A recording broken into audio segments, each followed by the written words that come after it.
Batu Putih merupakan nama sebuah kecamatan di wilayah Kabupaten Sumeneb di Madura Timur. Wilayah yang dapat ditempuh 44 menit dari Sumeneb kota atau berjarak 23,3 km ke arah timur laut. Ternyata pernah disinggahi oleh seorang wanita yang bersinar cemerlang, wangi semerbak. Umumnya disebut sebagai wanita Nariswari. Wanita yang banyak melahirkan pemimpin di masanya itu, tidak kurang dari 1 tahun lamanya berada di kawasan Batu Putih. Saat ini kawasan tersebut tampak sebuah bukit dan secara administrasi masuk wilayah Dusun Buras, Desa Batu Putih Daya, Kecamatan Batu Putih. Tempat yang memiliki ketinggian 250 meter dari permukaan laut itu adalah lokasi keraton pertama Arya Wiraraja yang merupakan adipati pertama Keraton Sumeneb yang dilantik pada tanggal 31 Oktober 1269 Masehi. Keraton Batu Putih itulah yang pernah disinggahi oleh sosok wanita yang memiliki keistimewaan. Siapakah sosok wanita yang bersinar cemerlang, wangi, sumerbak atau yang disebut-sebut sebagai wanita Nariswari itu? Pengumpulan sisa-sisa situs yang cukup memakan waktu dari tahun 1999 sampai 2022 itu untuk penulisan sebuah buku Kajari Stories dan mitologi dinasti Arya Wiraraja menuju puncak kemegahan kerajaan Mojopahit. Dari sini akhirnya terungkap sudah siapakah sosok wanita bersinar cemerlang yang wangi semerbak dan pernah tinggal di Keraton Batu Putih Sumeneb. Kedatangan wanita Nariswari itu bukan seorang diri, tetapi dia ikut suaminya, Dyah Wijaya, yang bergelar Prabu Sanggrama Wijaya Kertarajasa Jayawardana. Dyah Wijaya datang berkunjung ke Keraton Batu Putih pada tahun 1292 Masehi atau 1 tahun sebelum Kerajaan Mojopahit berdiri.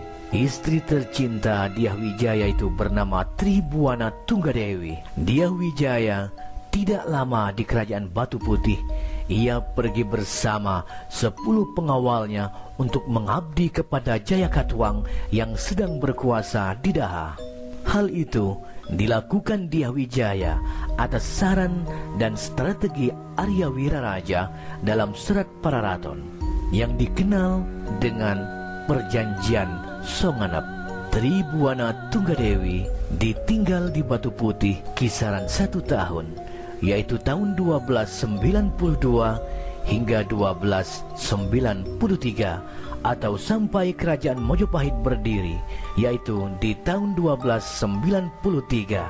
Dyah Wijaya sendiri merupakan putra dari Dyah Lembutal, dan Tribuana Tunggadewi adalah putri dari Prabu Kertanegara, yaitu Raja Singosari terakhir. Dengan status istri tertua dari 4 istri Dyah Wijaya yang merujuk pada prasasti Kudadu yang berangkat di tahun 1216 Saka atau 1294 Masehi, dan juga tertera pada Serat Pararaton yang menyebutkan bahwa kedatangan Dyah Wijaya dengan istrinya Tribuana Tunggadewi ke Keraton Batu Putih dikawal dengan 1 pasukan atau 10 orang. Adapun nama-nama pengawal Dyah Wijaya meliputi Lambusora, Pedang Dangdi, Ranggalawe, Nambi, Banyak Kapuk, Kepu Peteng, Wirondaya, Arya Adikara, dan Gajah Pagon. Pengawal atau pasukan Dyah Wijaya itu pun juga meninggalkan Keraton Batu Putih. Kapankah Tribuana Tunggadewi meninggalkan Batu Putih?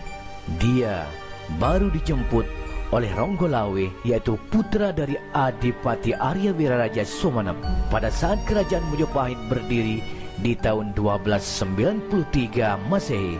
Sosok wanita Nariswari yang hidup di Batu Putih Sumeneb selama 1 tahun yaitu Tribuana Tunggadewi, menghirup udara di Keraton Batu Putih, tentu banyak hal yang dilakukan dan sumber air menjadi kebutuhan utama bagi kehidupannya. Inilah sekilas informasi akurat dari kami, Sejarah Nusantara Official.